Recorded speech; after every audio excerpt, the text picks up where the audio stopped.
Hi hello welcome to K1 studios. నేను మీ anchor Sridhar. Hindu ధర్మాన్ని సొంత అసలు ఒక హిందూ ధర్మం ఇట్లా ఉంటుంది, అసలు ఎక్కడ పుట్టింది, ఎలా పుట్టింది, అసలు హిందూ ధర్మం ఎందుకు పాటించాలి, అసలు మన ఈ రోజుల్లో ఒక 50 సంవత్సరాల కింద తీసుకుంటే మన హిందూ ధర్మం 80 ప్లేస్లో ఉన్న పాపులేషన్ ఈరోజు 70 ప్లేస్కి పడిపోయింది. మన ఇండియా వైజ్ తీసుకుంటే అలాంటిది ఈరోజు విలేజ్ అని కాకుండా, సిటీస్ అని కాకుండా, స్టేట్స్ కాకుండా ఆల్ ఓవర్ ఇండియా తిరుగుకుంటూ మన హిందూ ధర్మం ఇంత గొప్పది అని చెప్పుకుంటున్న రాధా మనోహర్ దాస్ గారు మాతో ఉన్నారు. ఒక్కసారి సార్తో మాట్లాడి అసలు తను ఎవరు ఫస్ట్. నేను చాలా ఇంటర్వ్యూ చూశాను, ఈరోజు మార్నింగ్ నుంచి అయితే ఇంకెక్కువ చూశాను ఇంటర్వ్యూ దాని నుంచి. బట్ ఎక్కడ పోయినా హిందూ ధర్మం కోసం మాట్లాడాను, తన కోసం చాలా తక్కువ మాట్లాడాలనిపించింది. ఒక్కసారి సార్ ఎక్కడ ఏంటి అనే ఫస్ట్ దాని నుంచి మొదలుపెట్టి తర్వాత వేరే విషయాలకు వెళ్దాం. సార్ నమస్తే అండి. హరే కృష్ణ. చెప్పండి సార్, అసలు రాధా మనోహర్ దాస్ గారు ఎవరు? ఒక సామాన్యుడు ఒక మంత్రం చెప్పి ముందు పడతాడు. ఆపదామపహర్తారం ధాతారం సర్వసంపదాం లోకాభిరామం శ్రీరామం భూయో భూయో నమామ్యహం. హరే కృష్ణ కృష్ణ కృష్ణ హరే హరే, హరే రామ రామ రామ హరే హరే. భారత్ మాతాకి జై. జై. మనం ప్రస్తుతం యుద్ధంలో ఉన్నాం. అంటే ఆ యుద్ధాన్ని నువ్వు తెలుసుకోకపోవచ్చు, కానీ యుద్ధం జరుగుతుంది నీ చుట్టూ. ఆ మాటకు వస్తే నువ్వు నీ కొంప కింద కొంపట ఆల్రెడీ పెట్టారు. అది తెలియక మనం హాయ్ హలో ఐబ్రో అని నటిస్తూ జీవిస్తున్నారు. కానీ పొద్దున్న మేము బస్సు దిగాం, ఆటో ఎవరు వచ్చారు? రోహింగ్యాలు.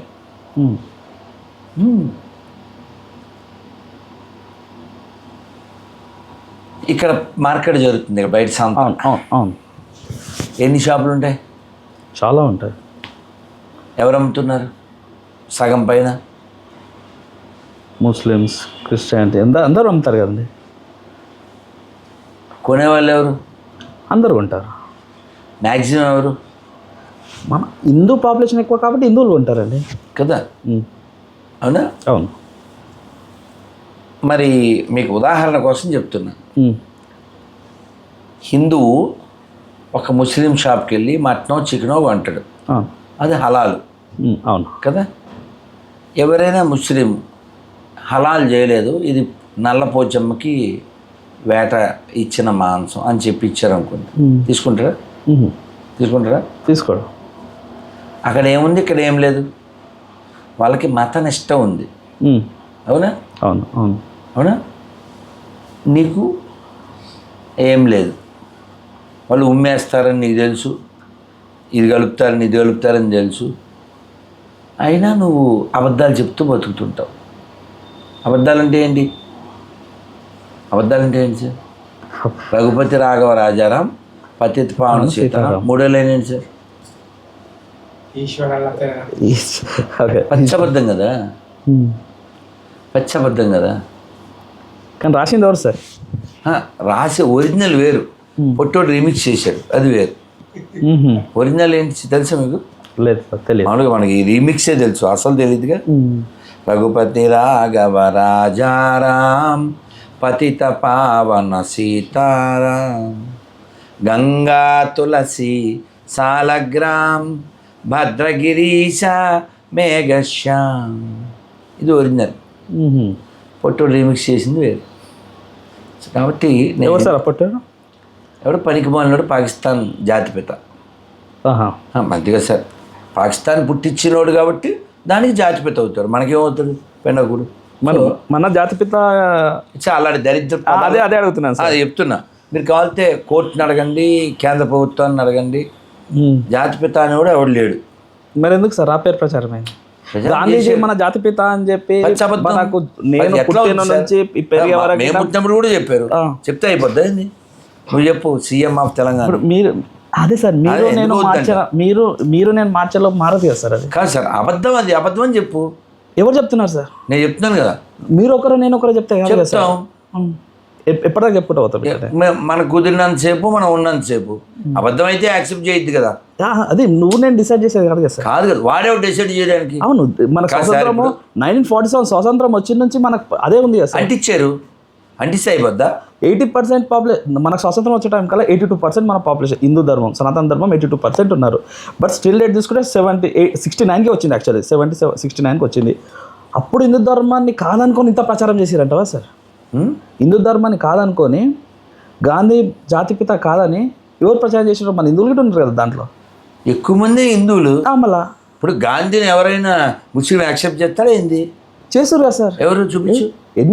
ఇప్పుడు మన గాంధీని యాక్సెప్ట్ చేసేవాడు ఒక్కని చూపించు. ఇప్పుడు రాహుల్ గాంధీ ఫ్యామిలీ, ఇప్పుడు సోనియా గాంధీ ఫ్యామిలీ ముస్లిమే అందరికి తెలుసు, అందరికి తెలుసు. అది పోనీ ఇప్పుడు నువ్వు చెప్పిన దానికి వద్దాం నాన్న. ఈ గాంధీ యొక్క అస్థికలు సింధు నదిలో పాకిస్తాన్లో కలపనిచ్చారా? నాకు తెలియదు సార్. కలపన ఇవ్వలేదు. అది పుట్టించడానికి ఇతను కష్టపడ్డాడు, కానీ ఇతను అస్థికలు ఆడ కలపడానికి వాళ్ళు ఒప్పుకోలే. ఎందుకని? ఇప్పుడు కాఫీర్ వాళ్ళ దృష్టిలో, వాళ్ళ దృష్టిలో. అట్లే సేమ్ సిచ్యువేషన్ నాగాలాండ్లో వాజ్పేయి అస్థికలు పట్టుకెళ్తే కలుపునాలి. మేము ఇక్కడ 90% క్రిస్టియన్స్ ఉన్నాము. సో కాబట్టి మనం మారాలి. ముస్లిమ్స్ అట్లే ఉంటారు, క్రిస్టియన్స్ అట్లే ఉంటారు. అబద్ధాలు చెప్పే దొంగలు సెక్యులర్ కుక్కలు, వీళ్ళు మారాలి కదా. వాళ్ళు పర్ఫెక్ట్గా వాళ్ళ పుస్తకాన్ని బట్టి వాళ్ళు ప్రవర్తిస్తున్నారు. నీకు ఆ బుక్ చదవో, ఈ బుక్ చదవో, భగవద్గీత చదవో, ఖురాన్ చదవో, ఫేస్బుక్ తప్ప నీ ఫేస్కి ఇంకేం లేదు కదా. మారాల్సింది హిందువులండి, అర్థమైందా? మారాల్సింది హిందువులు. ముస్లిం ఎట్లా ఉండాలో అట్లే ఉన్నాడు, క్రిస్టియన్ ఎట్లా ఉండాలో అట్లే ఉన్నాడు. నువ్వు ఒక్కడే అబద్ధాలు చెప్తున్నావు. అబద్ధాలు మానేస్తే చాలు. పొద్దున్న లేచినాక అంటే మీరు అడిగిన దానికి ఇది కంక్లూడ్ చేస్తే బాగుంటుందని, పొద్దుగా లేచాక ఇట్లా అని వెళ్ళెట్టుకుని కరాగ్రే వసతే లక్ష్మి, కరమధ్యే సరస్వతి, కరమూలే తు గోవింద, ప్రభాతే కరదర్శనం అది చెప్తాం. చెప్పి భూమికి తాకుతాము, మంచం మీద నుంచి దిగుతాం, లేదా చాప నుంచి. అందుకని అమ్మ క్షమించు అని. సముద్రవసనే దేవి పర్వతస్థన మండలే విష్ణుపత్ని నమస్తుభ్యం, పాదస్పర్శం క్షమస్వమే. అమ్మ భూమాత, నీ మీద కాలు పెడుతున్నాం, ఓ విష్ణుపత్ని మమ్మల్ని క్షమించు. ఇప్పుడు మీ అమ్మ భూమాత, ఆవిడ భర్త విష్ణు, ఆయన మనకి పిత. అది భగవద్గీత. మధ్యలో ఎవరు కదా?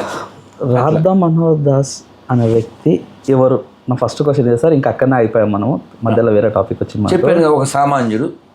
ఎక్కడ సార్ మీరు ప్రాపర్? ఎక్కడ? చిన్నప్పటి చదువు అంతా అక్కడనే గడిచింది. ఇంకో విషయం ఏంటంటే, మీకు ఫస్ట్ ఆన్సర్ చెప్పింది అంటే మనం ఎక్కడున్నాం? మనం భూమి మీద కాదు, మనం కుంపటి కింద పెట్టిన కొంపలో ఉన్నాం కదా. కుంపటి కింద పెట్టిన కొంపలో ఉన్నాము. ఇప్పుడు లడాయి నడుస్తుంది. సీఎం పొజిషన్లో ఉన్నవాడు ఓపెన్గా ముసల్మాన్ హైతో కాంగ్రెస్ హై, కాంగ్రెస్ అయితే ముసల్మాన్ హై. కేటీఆర్ బోతారు సేమ్ అవి. అదే ఒకతానులో గుడ్లేవి, ఒకతాను గుడ్లే ఓపెన్గా. హిందువులు దేవాలయాలు అక్కర్లేదు, దేవాలయాలు డబ్బులు కావాలి మళ్ళీ. మొన్న దసరాకి టిక్కెట్లు 60% పెంచారు ఊళ్ళకి వెళ్ళే బస్సులో. అవును, అసలు మనకి ఏ సంబంధం లేదు మక్క, మనకి ఏ సంబంధం లేదు ఇజ్రాయిల్. ఆ మతాలు మన దేశ నాశనం తప్ప ఏం ఉపయోగపడలేదు. అటువంటి వాళ్ళకి వీళ్ళు ట్యాక్సుల డబ్బుల్లోంచి పైసలు ఇస్తారు. మనం గుడికి పోతే మనం టికెట్ పెట్టి గుడికి పోవాలా. మన గుళ్ళల్లో డబ్బులు వాళ్ళకి ఇస్తారు, మన దేవాలయాల భూములు వాళ్ళకి ఇస్తారు. లక్షల ఎకరాలు అలా మింగేశారు. ప్రపంచంలో ఏ ముస్లిం దేశంలో వక్ఫ్ బోర్డు లేదు. తెలుసు, మన దేశంలో ఉంది. సుప్రీంకోర్టు కూడా 9,000 acres చేంజ్ అన్నా. సో మనం చాలా పెద్ద విషయాలు మాట్లాడాలి. ఈ దేశం మరోసారి నాశనం కాకుండా, ముక్కలు కాకుండా ఉండటానికి మనం మాట్లాడాలి. మనం వాళ్ళని ఎడ్యుకేట్ చేయాలి. ఎడ్యుకేట్ చేయడానికి ఏం చేయాలో మనం కనీసం వాళ్ళకు ఒక రూట్ చూపించాలి. ఏడ కొంటున్నాం, ఏడ తింటున్నాం. రాత్రి నరసాపురంలో ఉన్నా, పశ్చిమ గోదావరి. అంటే నేను ఎక్కడ పోయినా చేయిస్తాను, మీకు ఉదాహరణ చెప్తున్నా. వాళ్ళు అందరితో ప్రతిజ్ఞ చేయించా. ఏం ప్రతిజ్ఞ చేయించా? ఈ భారతదేశంలో, ఈ ఆర్యావర్తనంలో, ఈ హిందూ రాష్ట్రంలో హిందూగా జన్మించిన నేను, హిందూగా జీవిస్తున్న నేను, హిందువుల దగ్గరే కొంటాను, హిందువుల దగ్గరే తింటాను, హిందువులాగే ఉంటాను. రాధా మనోహర్ దాస్ మత ప్రచారకుడు కూడా, ధర్మ బోధకుడు. అదే బోధకుడు అన్న రాధా మనోహర్ దాస్ గారు అదే క్రిస్టియానిటీ, ముస్లిం వేరే వాళ్ళు చేస్తే అది మీరు ఎందుకు ఒప్పుకోరు? ఏంటంటే వేరే వాళ్ళ కులాన్ని వాళ్ళ మతాన్ని వాళ్ళు ప్రచారం చేసుకుంటే, నేను చెప్పేది ఏంటి, నేను చేసేది ధర్మం కాబట్టి, ఇది నా దేశం కాబట్టి. మీ దృష్టిలో మీ ధర్మం అయినప్పుడు వాళ్ళ దృష్టిలో వాళ్ళ ధర్మం అవుతుంది. అలా కుదరదుగా. ఎందుకు కుదరదు సార్? సరే పోనీ మీరు చెప్పండి, నిరూపించాలి. నా క్వశ్చన్ సార్, నా క్వశ్చన్ క్వశ్చన్ నిరూపించండి. ఇప్పుడు నేను ఉన్నాను యాజ్ ఏ హిందూ, మీరు అతను 3, 3, 6, 7 మంది ఉన్నాం. మనం 7 మంది హిందువులు మనం చెప్పగలం. ఏం చెప్పగలం? దైవాన్ని ఏ పేరుతో పిలిచినా పర్లేదని. ఓ ముస్లింతో చెప్పించు, ఫోన్ చెప్తాను. అదే చెప్తున్నాను సార్. ఇప్పుడు మీరు మీకు అర్థం కావట్లే. రాజ్యాంగ విరుద్ధమైన దాన్ని నేను వ్యతిరేకిస్తా, దేశ విరుద్ధమైన దాన్ని నేను వ్యతిరేకిస్తా. రాజ్యాంగంలో ఇటుంది సార్. ఇస్లాము, క్రిస్టియానిటీ దేశ వ్యతిరేకం, రాజ్యాంగ వ్యతిరేకం కదా. ఎక్కడుంది సార్? చూపించు, వాళ్ళ బుక్కులు చదువు. ఇప్పుడు విగ్రహారాధకులు చంపమని రాసి ఉన్నందులో, విగ్రహారాధకులు చంపమని రాసి ఉన్నందులో రాజ్యాంగం చెప్తుంది. ఏం చెప్తుంది సార్? ఎవడ మతం వాడి ఇష్టం అని చెప్తుంది కదా. ఎగ్జాక్ట్లీ. వాడు చంపమంటున్నాడు, అది ఇష్టమైన అవుతుంది. ఇప్పుడు వాని మతం అని గొప్పైనప్పుడు, నీ మతం గొప్ప అయినప్పుడు ఎవరు మతం? నేను చెప్పేది అదే. నేను మీ నాన్నగారిని సార్ అంట, నువ్వు మా నాన్నగారిని ఏరా అంటావు. నేను చెప్పేది కొట్టద్దా? 100% అదే చెప్పేది నేను. ఇప్పుడు వాళ్ళ ఏంటంటే సార్, నాకు ఖచ్చితంగా అర్థం కాలేదు. మిమ్మల్ని నేను శ్రీధర్ గారు అన్నా, నువ్వు ఏరా మనోహర్ అన్నావు, కోపం వస్తుంది, కొట్టేస్తారు. నువ్వు రాంగ్ కదా. అవును, 100% రాంగ్. అదే చెప్పేది. ఇప్పుడు ఎవరి మతం వాళ్ళ మతము ఉన్న బుక్స్ ఏవైతే ఉన్నాయో వాళ్ళకి అది కరెక్ట్ అనుకున్నప్పుడు, నీ మతంలో నీకు మన మతంలో నేను హిందూ సార్, సనాతనం నాకు అన్నిటికన్నా గొప్ప ఇష్టం. నేను హిందూ మతాన్ని పూజిస్తాను కాబట్టి, నేను పుట్టింది అక్కడ, నా తరతరాలు ఉన్నది అక్కడ కాబట్టి నాకు ఇష్టం అది. కానీ నీ మతంలో ఉన్న బుక్లలో ఎన్ని లోపోల్స్ ఉన్నాయో వాళ్ళ మతంలో ఉన్నాయి, అవి లోపోల్సే ఉన్నాయి కదా. ఇప్పుడు మన మతంలో ఎక్కడ లోపోల్స్ లేవంటారా? లేదు. మేము ఎవరి చెడు కోరుకోను సార్. ఉదాహరణకి కింద విజేత ఉందా, కింద షాప్ ఉంది విజేత. సో నువ్వు వెళ్ళి కొనుక్కో. నిన్ను ఎవరన్నా మెడబట్టుకుని పిలిచాడా? ఎవడు వెళ్ళాడు? నాకు నచ్చితేనే వెళ్ళి కొనుక్కుంటాడు. ఏది కలితే అది కొనుక్కో. 20 రూపాయలు వాటర్ బాటిల్ కొనుక్కో, లేదు 1000 రూపాయల సామాన్లు కొనుక్కో, 10,000 కొనుక్కో. కొనకపో, బయట నుంచి పో కదా. అది సనాతన ధర్మం. కానీ ఇస్లాం కష్టం అలా కాదు. మీకు అర్థమైందా? నేను నమ్మే దైవాన్ని నువ్వు నమ్మకపోయినా నేనేమనుకోను, అది నువ్వు నీ ఇష్టం అని చెప్తావు. కానీ ఇస్లాం, క్రిస్టియానిటీ అలా ఒప్పుకోవు. ఎందుకని? రోజు 5 సార్లు నమాజ్ చదువుతారా? దాని అర్థం ఏంటి చెప్పండి. కాదు ఏంటి సార్ నమాజ్ అర్థం ఏంటి? నాకు తెలియదు సార్. ఒకసారి నెట్లో కొట్టండి. ముస్లిం ఫోన్ చేసి చెప్పండి. నో అల్లాహు అక్బర్ ఇల్లాహు 2 చేశా. ఇంకోటి కూడా చేద్దాం ముచ్చటగా 3. ఫరోజ్ ముస్లిం హైదరాబాద్.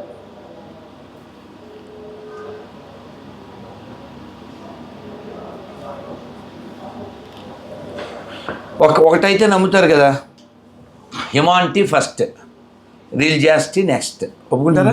ఒప్పుకుంటాం. ఓసారి వాళ్ళతో చెప్పించు. అదే సార్, ఇప్పుడు మీ మతము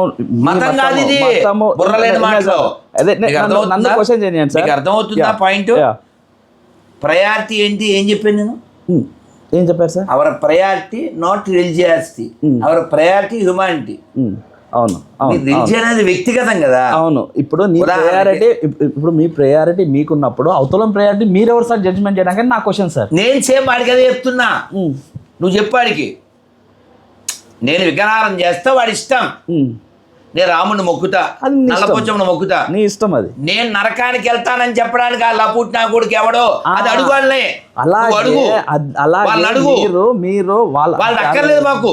వాడు అల్లాని మొక్కినా మాకు ఇబ్బంది వాడు ఏసున్నామనే మాకు ఇబ్బంది లేదు. ఆ మాట వాడు చెప్పాలి. వాడు అది చెప్పడు. నువ్వు రాయని మొక్కుతున్నావు అంటాడు, తొక్క తీస్తాం. నీ ఇష్టం కదా సార్.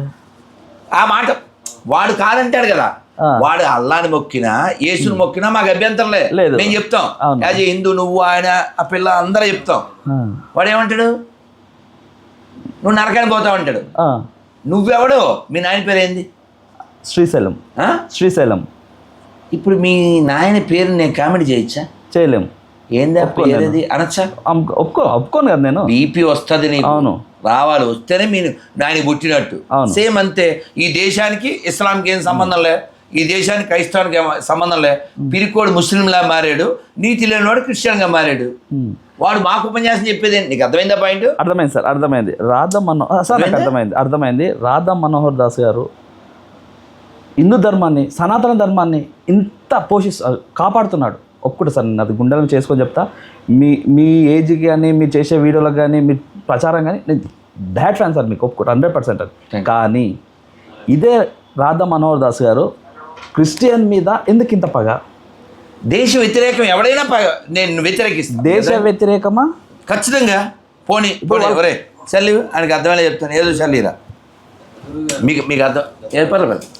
ఓపెన్ చేయి నాన్న. మాట్లాడడానికి కాదు, మీకు అర్థమయ్యేలా చెప్తాను. ఎవరు వచ్చారు? హరే కృష్ణ. హలో, మేము ఇంటర్వ్యూలో ఉన్నాం, మాట్లాడతారా? పర్వాలేదా? పర్వాలేదు సార్, చెప్పండి. గురుగారు నమస్కారం. నాన్న నమస్తే నాన్న. ఇప్పుడు అల్లాహ్ అక్బర్ అని 5 సార్లు చెప్తారు కదా, అవును. దాని అర్థం ఏంటి నాన్న? అల్లాహే అందరికంటే గొప్పవాడు. ఇల్లిల్లాహు అంటే? ఇల్లిల్లాహు అంటే బిల్లాహి. అట్లా అంటే అల్లాహ్ అక్బర్ ఇల్లిల్లాహి తర్వాత 2వ లైన్ చెప్తారు కదా, దాని అర్థం ఏంటి? లా ఇలాహ ఇల్లల్లాహ్, అల్లా తప్ప ఇంకెవ్వరూ లేరు అని. అది తెలుసు, ఆ విషయం నాకు తెలుసు. అలాగే నాన్న థ్యాంక్ యూ. అంటే ఇక్కడ కొంతమందికి తెలియాలని అడిగాను, ఆల్రెడీ చెప్పాను. ఇప్పుడు ఇస్లాం అనేది, క్రైస్తవం అనేది రాజ్యాంగాన్ని యాక్సెప్ట్ చేయవు, సెక్యులరిజాన్ని యాక్సెప్ట్ చేయవు. చాలా ఓపెన్గా మీరు 100 మంది ముస్లిమ్స్ అడగండి, ఎవరు సెక్యులరిస్ట్గా ఉండరు. 100 మంది క్రిస్టియన్స్ అడగండి, ఎవరు సెక్యులరిస్ట్గా ఉండరు. ఒకవేళ సెక్యులరిజాన్ని నిరూపించదలిస్తే మసీద్లో హోమం చేయాలి, చర్చిలో భజన చేయాలి. అవుద్దా?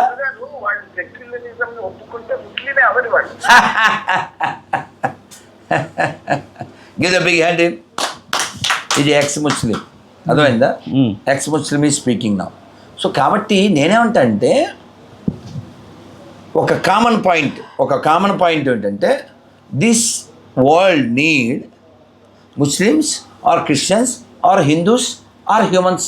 ఏం చెప్తారు మీరు? నేను లేదు సార్, మళ్ళీ చెప్పండి. ఈ భూమికి హిందువులు కావాలా, ముస్లిమ్స్ కావాలా, క్రైస్తవులు కావాలా, మనుషులు కావాలి. ఈ మాట ఇక్కడ ఉన్న 9 మంది చెప్తాం. ఎందుకని? హిందువులు కాబట్టి. 9 మంది ముస్లిమ్స్తో చెప్పించే మాట. 9 మంది ముస్లిమ్స్ అట్లనే ఉండరు కదా సార్. ఎవరు వ్యక్తిగత ఇప్పుడు ఎదవా అనుకున్నప్పుడు 5గురితో చెప్పించు, చెప్తారు సార్. ఓసారి చెప్పించు. ఈ భూమికి మనుషులు అవసరం. ఎవరికైనా ఫోన్ చేయి ముస్లిం ఉంటే. నా మొబైల్ ఏది? ఉన్నారు సార్, చాలా మంది ఉన్నారు. అబ్బే ఒక 5గురితో చెప్పించు. ఆ మొబైల్ 2 చెప్పించు. మసీదులో చెప్పించు. నేను చెప్పేసి సార్, మసీదులో చెప్పించు.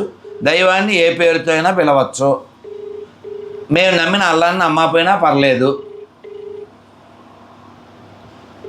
మాకు ఈ దేశం ముఖ్యం.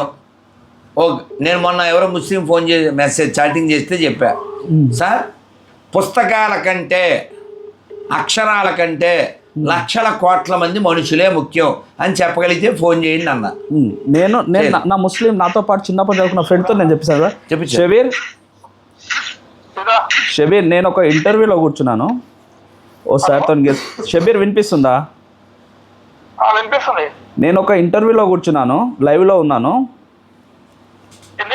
ఒక ఇంటర్వ్యూలో కూర్చున్నాను, ఇంటర్వ్యూ చేస్తున్నాను, లైవ్లో ఉన్నాను. నేను నిన్ను ఒక క్వశ్చన్ అడుగుతా, దానికి సూటిగా సమాధానం చెప్పు. నువ్వు ఒక ముస్లిం కదా, ఈ దేశానికి ఓ ముస్లిము, ఒక హిందువు, ఒక క్రిస్టియానిటీ ముఖ్యమా, ఒక మనిషిగా బతకడం ముఖ్యమా? మంచిగా బతకడం ముఖ్యం. Thank you so much Shabir. Okay, ఇంకా అవ్వలేదు, ఒక్కసారి మాట్లాడండి సార్. షబీర్ గారు, హలో, హరే కృష్ణ. నేను రాధా మనోహర్ అండి. చెప్పండి సార్. ఇప్పుడు దైవాన్ని ఏ పేరుతో అయినా పిలవచ్చా, ఓన్లీ ఒక పేరుతోనే పిలవాలా? లేదు, అన్ని ఏ పేరుతోనైనా పిలవచ్చు. రామ, కృష్ణ, గోవింద, నమశివాయ, నారాయణ ఏ పేరుతోనే పిలవచ్చు కదా? అవునండి. అవునా? అవును, ఇది ఇస్లాం ఒప్పుకుంటుందా? ఒప్పుకుంటుంది. ఎలా ఒప్పుకుంటుంది? అలా ఒప్పుకుంటే ఇన్ని వేల గుళ్ళు ఆక్రమించి మసీదు కింద మార్చదుగా.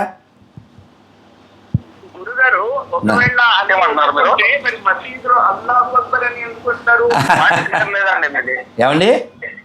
చెప్పండి, చెప్పండి. నేను ఒకసారి దారా లైన్లో 1 మినిట్ నేను వారిని అడుగుతాను. నేను వారిని అడుగుతాను ఇదే.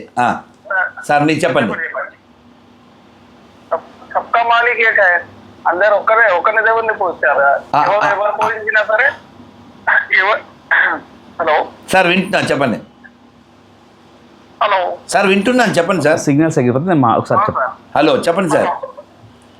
హలో నా మొబైల్ ప్రాబ్లం ఉంటుంది సార్. అదే షబీర్, హలో వినిపిస్తుందా? యా. నాన్న అది జరగని పని ధరా, అది జరగని పని నాన్న. ఇప్పుడు మన దేశంలోనే ఇప్పుడు మొన్న కాశీ వెళ్ళానా? కాశీలో పెద్ద గుడి శివుడిది. ఆ పెద్ద గుడిని ఔరంగజేబు గారు ఆక్రమించేసి పైన గోపురం గురించి కాపురం పెట్టేశాడు. అలా ఈ దేశంలో కొన్ని వేల దేవాలయాలు మసీదు కింద మార్చబడ్డాయి. ఇస్లామే గనక ఆక్రమించడానికి వ్యతిరేకమైతే వీళ్ళు ఆక్రమించరు కదా. దాన్ని ఆక్రమించుకోవడంలో గొప్పగా చెప్పాడు. సోమనాథ్ టెంపుల్ ని గజనవి ఆక్రమించుకున్నప్పుడు ఈరాజులో ఖలీఫాకు ఉత్తరం రాశాడు.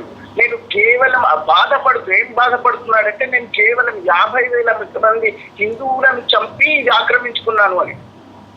కేవలం చంపినందుకు 50,000 చంపినందుకు బాధపడుతున్నాడు. వాడు బాధపడుతూ రాశాడు. అంటే ఇంకా ఎక్కువ చంపాలి. వాడు కరీనా కపూర్ కొడుకు పేరేంటి? తైమూర్ అయితే ఒక్క రోజులో 1,00,000 మందిని చంపాడు కదా. ఇలా ఈ 1400 ఏళ్లలో హిందువుల్ని 9 కోట్ల మందిని చంపారు. పాకిస్తాన్ అందుకే పుట్టింది, బంగ్లాదేశ్ అందుకే పుట్టింది. ఇప్పుడు దాని పేరు ఏమిటంటే సూడాన్. మలేషియా కూడా సూడాన్లో ఎవరిని నరుకుతున్నారు? అరబ్ ముస్లింలు సూడాన్ ముస్లింలను చంపుతున్నారు. ఇద్దరు నమ్మేది ఒక దేవుణ్ణేగా, ఇక నరుక్కోవడం ఎందుకు? అందుకనే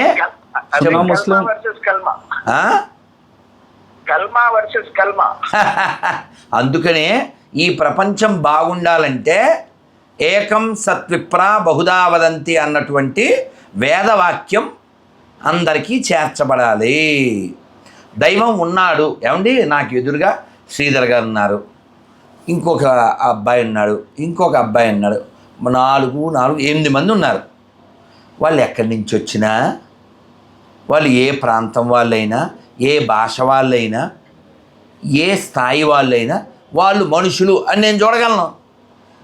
వాడు ముస్లిం అవ్వక్కర్లేదు, వాడు క్రిస్టియన్ అవ్వక్కర్లేదు, వాడు హిందూ అయ్యక్కర్లేదు, వాడు హ్యూమన్ అయితే చాలు. కానీ ప్రతి ముస్లింకి టార్గెట్ ఏంటి? ప్రతి క్రిస్టియన్కి టార్గెట్ ఏంటి? మీకున్న టార్గెట్ సార్. మీరే టార్గెట్లు అవుతున్నారో వాళ్ళదే లేదు కదా నాన్న. నాకు మనుషులు కావాలని చెప్తున్నా, వాళ్ళు చెప్పరుగా. నేను 1000 గుళ్ళల్లో చెప్పిస్తా, నువ్వు ఒక్క మసీదులో చెప్పించు. ప్రపంచమంతా కదయా, విను ప్రపంచమంతా హిందువులే ఉండక్కర్లే, నేను చెప్తున్నా. ఓసారి ముస్లింతో చెప్పించు, ప్రపంచమంతా ముస్లిమ్స్ ఉండక్కర్లే, చెప్పించు. ఇప్పుడు భారతదేశానికి నా భారత మాత లేకపోతే నా అర్థమైందా పాయింట్? అర్థమైంది సార్. వాళ్ళకున్న టార్గెట్ ప్రపంచం అంతా వాళ్ళ మతం ఉండాలి. నా టార్గెట్ అది కాదు, ప్రపంచం అంతా మనుషులు ఉండాలి. రెండు సేమ్ ఎలా అవుతాయి? భారతదేశం మొత్తము నా హిందూ ధర్మం ఉండాలనుకుంటారు. ప్రపంచం అంతా మనుషులు ఉండాలి. ప్రపంచం గురించి సార్, భారతదేశం గురించి మాట్లాడదాం. ప్రపంచం అంతా మనుషులు ఉండాలంటే ఈ దేశంలో హిందువులు ఉండాలి. అర్థం కావట్లే? అర్థమైంది సార్. Humanity first. హ్యుమానిటీ లేనప్పుడు నీ మతం ఎవరికి కావాలయా? నీది ఏ మతమైనా నాకు అక్కర్లే, నువ్వు హిందూ అయినా నాకు అక్కర్లే. అర్థమవుతుందా పాయింట్? అర్థమైందా? If you don't have humanity, if you don't know the reality, if you don't have clarity, purity, surety, you don't have right to speak about spirituality. అదవుతుందా? సో కాబట్టి మనకు ఫస్ట్ కావాల్సింది హ్యుమానిటీ. ఎందుకంటే ఈ భూమి మీదకి మనం గెస్ట్గా వచ్చాం. గెస్ట్ ఎలా ఉండాలి? బెస్ట్గా ఉండాలి. ఎందుకని? డస్ట్లో కలిసిపోతావు కదా. కాశీ వెళ్ళు, కాశీలో గుడిని ఆనుకునే మణికర్ణిక ఘాట్ ఉంటుంది. ఇప్పుడు పో, రేపు పో, వారం తర్వాత పో, అర్ధరాత్రి పో, ఆడ శవాలు కాలుతూనే ఉంటాయి. వెళ్ళాను సార్ నేను. కాలుతూనే ఉంటాయి. అక్కడ ఒక ఆయన చిన్న రీల్ పెట్టాడు. ఏం పెట్టాడు? దో దిన్ కమేలా అభి అకేలా. ఆ కాలుతుంటే నేను అక్కడ శ్మశానేశ్వరుడు అని దేవుడు ఉంటాడు. ఆ దేవుడిని చూడడానికి అటు శివుడు కింద దిగాం మెట్లు. అప్పుడు వాడు కూర్చున్నాడు కదా రెడ్డి, అంత దూరంలో శవం కాలుతుంది. నేను ఇక్కడ గుడి అని పేరు శ్మశానేశ్వరుడు శివుడు. అది గంగ వచ్చి మట్టిపడి అది ముసిపోయింది కొంత. ఆ శవం యొక్క వేడి తగులుతుంది. వీడియో కూడా తీశాను, అందులో ఉన్నట్టుంది. ఆ తల కాలిపోతూ ఉంది, కొంచెం జుట్టు ఇంకా కాలలేదు. ఆ పుర్రె చాలా పెద్దగా బూడిద గుమ్మడికాయ అంత ఉంది. బూడిద గుమ్మడికాయ అంత తలకాయ ఉంది. మనకి వైరాగ్యం ఉంటుంది. వైరాగ్యం వల్ల ఏం పట్టుకెళ్తాం అని మనం ఎవరిని దోచుకోం. చూడండి, ఏ హిందువు ఏ దేశం మీదకి వెళ్ళలేదు. కానీ ఎంతమంది ముస్లిమ్స్ ఎన్ని దేశాల మీదకి వెళ్ళారు, ఇంకా వెళ్తున్నారు. ఎంతమంది క్రిస్టియన్స్ ఎంతమంది దేశాలకు వెళ్ళారు. ఎందుకంటే వాళ్ళ పుస్తకాలు చెప్తున్నాయి. కాబట్టి ఎవడైనా అన్ని మతాలు సమానం అంటే నా చెప్పులు 700 నిరూపిస్తే 10 లక్షలు. 700కి 10 లక్షల సంబంధం ఏంటి? పనిగడికి తెలుసు. అందుకని అబద్ధం ఆడకూడదు. అర్థమైందా? నా లక్ష్యం ప్రపంచం అంతా హిందువులు ఉండక్కర్లేదు, మనుషులు ఉండాలి. ఈ మాట మీరు 10 మసీదుల్లో 10 చర్చిల్లో చెప్పించాలి. అవుదా? ఒప్పుకుంటుందా? ఖురాను ఒప్పుకుంటుందా? బైబిల్ చాలా స్పష్టంగా మీరు ఆడు చూడండి. దారా ఒకసారి లైన్లో ఉండే, నేను ఒకసారి గూగుల్లోకి వెళ్ళి ఈయన కళ్ళు తెరిపిస్తా అంటే పాపం ఈయనేం చెడ్డోడు కాదు, కానీ ఈయన హిందువే అంటే గొర్రెల కోసం అని అడుగుతున్నాడు. కమ్యూనిస్ట్ ఏం కదా. I understood. మీకు ఒకటి వినిపిస్తా. ఐ నో వాడి తెలదని చెప్తున్నా. I understood. You should be like that only. మీరు అలాగే ఉండాలి. Indian Christians want to divide the country. మీకు అది చూపిస్తాను. ఆ ఎదవలు ఏం వాగారు. Indian Christians want to divide country. వాడు ఓపెన్గా ఈ దేశాన్ని 2 ముక్కలు చేసేయండి, అది వాడు చెప్పేది. క్రిస్టియన్స్ అని స్పష్టంగా చెప్తుంటే మళ్ళీ రాజకీయ నాయకులు అంటే పెట్టినానా? ఏంటన్నా? అది కాదురా తల్లి. ఇప్పుడు వాడు ఉపేంద్ర నేను చూశాను సార్. అది ఇది తెలుగులో కొడతా ఉండే. అయ్యిందన్నా ఒక నిమిషం ఉండు, నేను తెలుగులో కొడతాను. వాడు ఒకటే కాదు, భారతదేశాన్ని మొక్కలు చెయ్యాలన్న క్రైస్తవులు. ఈ ఆలోచన ఎందుకు వస్తుంది? అదే ఇక్కడ మీకు అర్థమైందో పాయింట్ శ్రీధర్. అర్థమైంది. ఇప్పుడు కలిపి కదా ఉండాలి. భూమి మీద మనం ఉన్న కలిసి ఉంటే కలసం, ఇది మన కాన్సెప్ట్. కానీ బైబిల్ ఖురాన్ అలా ఒప్పుకోదు. విడగొట్టు పడగొట్టు చెరగొట్టు, సింపుల్. ఇది కాన్సెప్ట్ వాళ్ళకి. ఇగో ఇతని పేరేంటి? జైశాలి సుందరరావు, పిడి సుందరరావు. ఇవన్నీ హోల్సేల్గా ఒక వీడియో ఉందన్న, అది దొరుకుద్దని చూస్తున్నాను. వాడు అందులో చాలా స్పష్టంగా చెప్పిన పాయింట్ ఏమిటంటే, ఈ దేశాన్ని గుడ్డ మొక్క జెండా అంటాడు. మీకు అర్థమైందా? ఏంటి జాతీయ జెండాని గుడ్డ మొక్క అంటాడు. చాలా స్పష్టంగా వాడు ఈ దేశాన్ని 2 ముక్కలు చేసేయండి అని వాడు మాట్లాడతాడు. మొన్న మీరు ఇది వెతికే లోపల ఒక జోక్ చెప్తాను. మొన్న ఒక అమ్మాయి డగ్గిరిడ్డా ఒక అమ్మాయి ఏదో మహిళా క్రికెట్లో రోడిక్స్ ఆ అమ్మాయి గెలిచింది కదా. గెలిస్తే ఏముందండి? నేను చూడాను సార్ క్రికెట్. ఆ అమ్మాయి ఏముందంటే, నన్ను యేసు గెలిపించాడు అని అంటుంది. ఇప్పుడు ఈ అమ్మాయికి ఆపోజిట్లో ఆడిన దేశం ఏది? ఆస్ట్రేలియా. వాళ్ళు ఏ మతస్థులు? క్రిస్టియన్. అంటే వాళ్ళ యేసు వేరు, వీళ్ళ యేసు వేరా? ఒరిజినల్ క్రిస్టియన్స్ వదిలేసి ఈ గొర్రెల్ని గెలిపించాడు. అది ఆ విధంగా ఉంటుంది. ఇప్పుడు నైజీరియాలో ఒక్క సంవత్సరంలో 50,000 మంది క్రైస్తవుల్ని వేసేసారు తెలుసా? అవును తెలుసండి. పాలస్తీనా సేవ్, పాకిస్తాన్ బ్రేవ్ అనే గాడిద కొడుకులు ఎక్కడున్నారు? మాట్లాడాలి కదా. సో అందుకని అవర్ ప్రయారిటీ ఏముండాలి? అవర్ ప్రయారిటీ ఏముండాలి సార్? మీరు చెప్పండి సార్. హ్యుమానిటీ. ఎదుటోడు అసలు ఏ మతమైనా వాడికి మతం లేకపోయినా వాడు మనిషి. వాడు మనిషి అని ప్రచారం చేయకుండా హిందూ ధర్మం ఎందుకు ప్రచారం చేస్తున్నారు సార్? ఎందుకంటే హిందుత్వంలో